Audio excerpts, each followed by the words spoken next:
Hello everyone, welcome back to our channel. Hope you have a wonderful day. In today's video, we're going to talk about how we're going to go about paying off our investment property. So Two of them. Two of them. Yeah. So we have paid one off already, that's the investment. And then we had a taste of how good and freedom that after that's been paid. Because it's still like it's not like, it is a loan, it is a debt. That's why we're trying to pay it off as soon as we can. Pretty much in the beginning when we started this investment journey, I guess a lot of information is rely on, hey, create more debt. Yeah. The bigger the debt, the better it is. If you can surface it. And instead of that, now we're looking at the other way around where it's minimize debt, let's have no debt. Yeah, even though I know there are people, and even sometimes I have a second thought, do we really have to pay off this investment mortgage?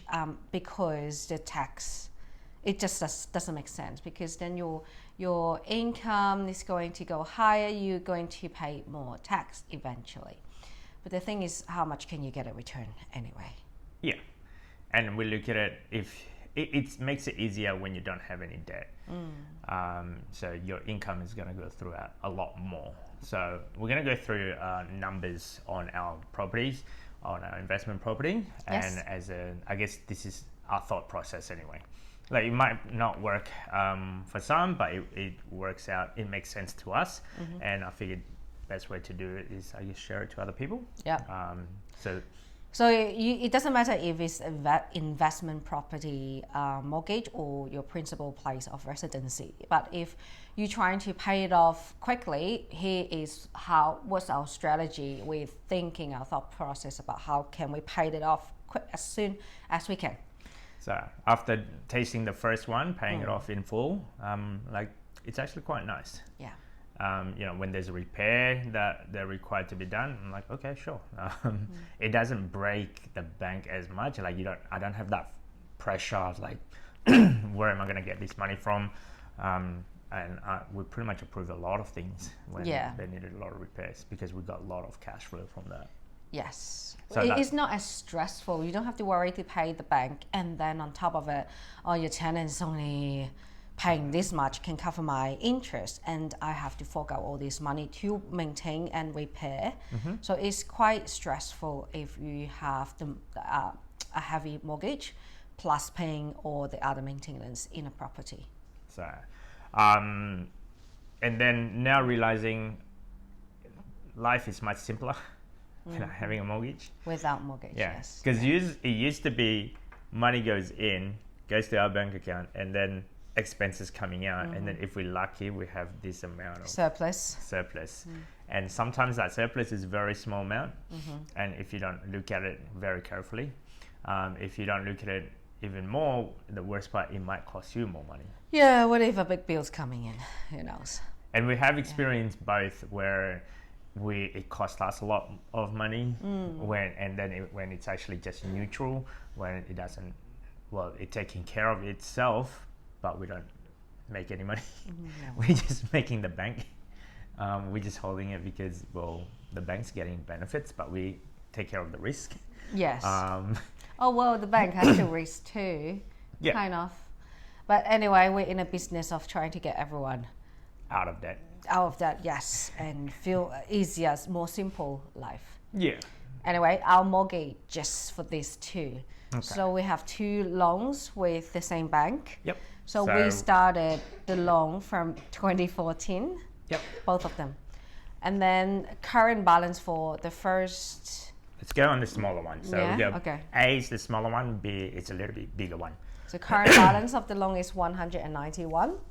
And then the weekly repayment, we're paying principal and interest to the bank at 2.3% per annum. And our weekly, we put a weekly repayment because then will actually force us to pay a bit more. So our weekly repayment for that is $210, and income from that property is $400 per week. So we have a surplus of $190 per week from that property. So after the mortgage. what I've realized, that where most people actually go, it's like it's already doing positively cash flow. You go back in the bank and then refinance, or if not, get more loan. For us, we want to pay it off as quickly as possible. Yeah. So that's our game plan. In order for us to do that, require less, let the profit that we're earning from that, we're going to put that towards the Reinvest, not pay off the loan. Yeah, so we don't keep the profit, we just, currently we in fixed rate, so we have a penalty if we pay more than $5,000 a year, then the bank will start penalize us for paying more. So at current stage, we already paid $5,000 into this loan, so we are not able to pay more if we don't want to have the penalized fee to the bank. So our strategy is trying to put the money aside in a high interest saving online account, earning up 1% per year. Even though it's costing us 2. Yeah. And then use that money when the fixed rate expired. We're going to put a whole chunk of money. Let's say now it's $191,000. By next year, I think it's next year, September, the fixed rate will be expired. Then we may put, let's say, $50,000 in there. And then hopefully at that time, the loan will be, let's say, $120,000. So, and then we will fix it again for 2 years. But we may split the loan.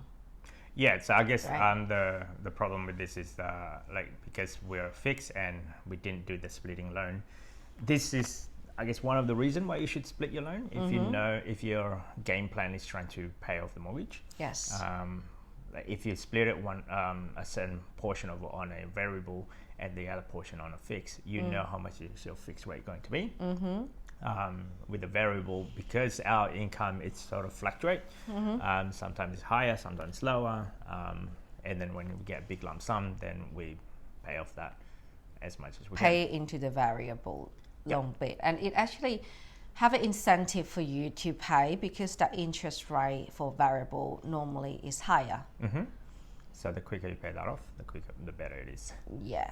So that is the strategy for loan A. Loan A, yeah. And loan B? So there's loan B, the property B. At the moment, outstanding balance is $283,000. Weekly repayment at $320, with the same interest rate of 2.3%. Now this income, it's $610 per week. They both of the mortgages starting at 2014 as well. With the after expenses, we netting roughly about $290 per week. So as a whole, combined between loan A and loan B, we have a surplus income of $480 per week. Yep. Now, for some people, I guess the normal way, what we see beforehand, it was like, okay, then why don't you just save up that and get a more deposit and get into more debt? That's our old strategy.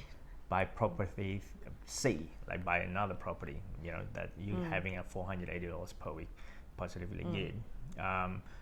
We want to be a bit different, I guess. We want to pay it off as quickly as we can. Once we pay off all of the debt, then we're thinking of getting another property and another one. But this time around won't be with the mortgage. Maybe 50%. No, I don't think we can save that quickly. Maybe we will still require a mortgage, but maybe 50%. But we will see. Yeah. Because after having few properties, the administration, the time consumed, the maintenance is quite a lot compared to ETF or in stock markets. Yeah, so we're trying to balance it out. We have a few property portfolio and then balance it out as well with other product investment strategies. Yeah, so the current one, but we're focusing on is on the ETF side of it, with high yield dividends product. Yes. So that's our game plan. Now this is what are we in May? May June? 2022. So it might be changed as we go along the way as life goes on, but we'll keep you up to date on how we go about doing it. Yes.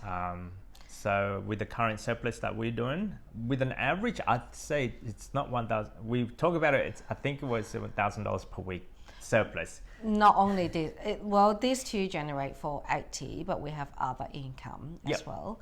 So our surplus maybe around 1,000 a week at best. I'll say if there's nothing emergency coming through.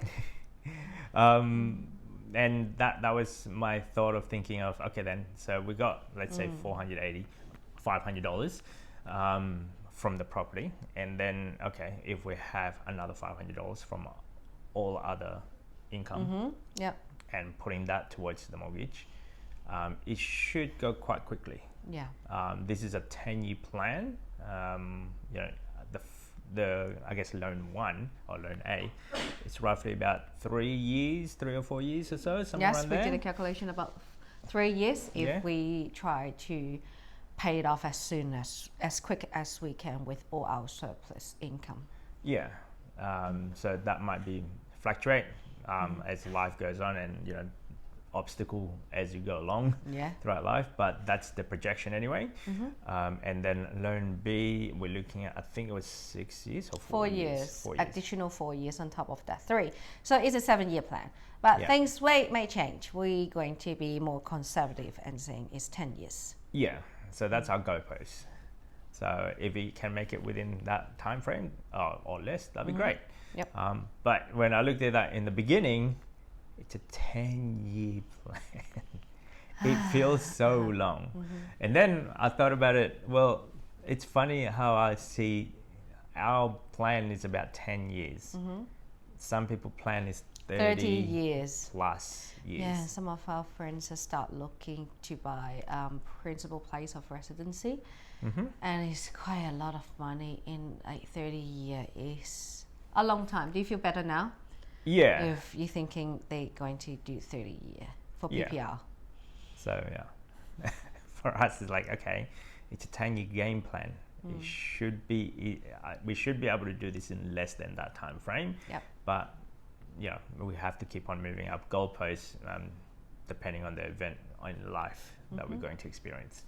Anyway, just stay tuned, I guess. We'll give you guys an update or so and see how we go about doing this. Yep. Don't forget to subscribe, comment, guys, and See you next time. Bye. Bye.